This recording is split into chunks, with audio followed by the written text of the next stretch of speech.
One of the challenges that we find is that when firms reach a point where they decide that pricing and profitability management as a core focus has reached the top of their priority list, there's then a little bit of head scratching about where to start, because the more they begin to pick away at it, the more they realise it's a multi-tentacled octopus that reaches into all corners of the firm, not just finance, not just partners, but BD, marketing, the bids team, and so forth. So it is a pervasive concept within the firm, which can leave everyone a bit flummoxed as to how to go about it. We generally recommend that you break the job up into four components.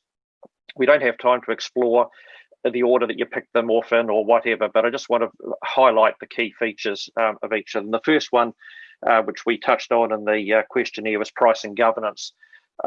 This is something that we see as vitally important, because it's the difference between building a house on sand, or a commercial building on sand, versus building it on granite.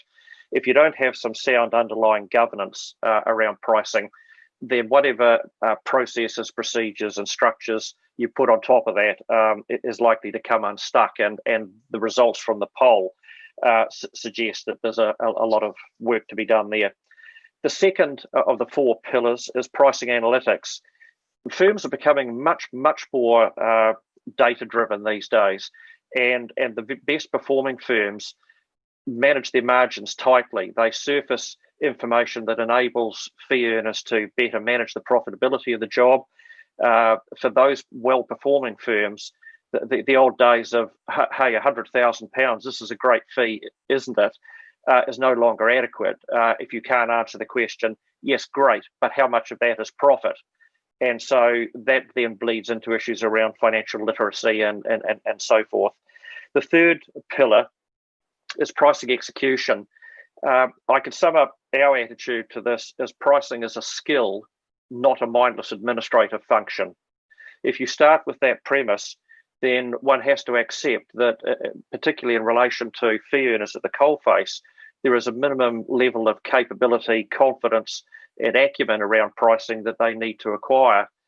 This can descend into a debate about whether the pricing function should be centralised. In other words, leave it with a core of key people in the firm, both partners and management, or directors and management who take responsibility for it, or whether you go the other way, and that is devolve that skill set to every senior fee earner at the coalface.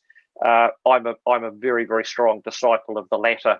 The largest law firms in the world, which is my space that I understand and know, the Baker McKenzies and so forth, have hugely well-resourced finance teams, but even they only get to scratch the surface in terms of their impact. Hundreds of thousands, if not millions, of invoices are generated that never have any professional input into them. The poor old partner is struggling to make that happen. So raising that skill set is absolutely crucial. And then the final pillar, which is a more recent one, is the emergence of pricing technology. Yes, the old Excel spreadsheets have served us very well in the past, and they continue to do so in many respects. But with the democratization of machine learning and some other clever stuff, there are now technologies emerging that really leave spreadsheets in the dust, and firms that are serious about pricing, as some 40% indicated in that poll, are beginning to explore those issues. So in summary, a coherent approach is required, together with very strong leadership around the topic in the firm. It's a journey. It's like standing at base camp looking up at the top of Everest. I've never been misleading about the challenges that are faced, but the flip side is that the rewards, both financial and in terms of client satisfaction and positioning in the marketplace, are well worth battling for.